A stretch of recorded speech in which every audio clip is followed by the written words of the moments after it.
দাঁড়িয়ে দাঁড়িয়ে করো। ওপর থেকে ভলকে তো মনে আছে। এই দিকটা দেখো। আর যাই করো, চুলে জল লাগাবে না, মাথা ভেজাবে না। মাথা ভেজালে অসুবিধা আছে। দেখো ওই দেখো, ওকে ছেড়ে দিতে বলছে। দেখো তুমি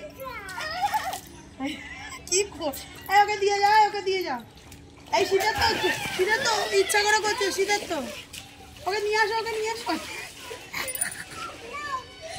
ওকে নিয়ে এসো। ওকে চেপে ধরে রাখো, কিন্তু পড়ে গেলে কিন্তু ছেলে অসুবিধা আছে। এই সামনে নিয়ে এসো, অত দূরের দিকে নিয়ে যাও না। এইসব দিকে ও ভাগাচ্ছি। এই জন্য বলছি না, মাথাটা ভিজো না। সেই ওর মাথায় জল লাগালো, বারণ করছি। ও যেটা বলবে সেটা শুনবে। তুমি নিয়ে এসো, ওকে নিয়ে এসো না। আর এখানটা এনো, আনো না, আনো আনো, আরে আনো না একটুখানি। জল খেলা করতে বিরাট ভালোবাসে।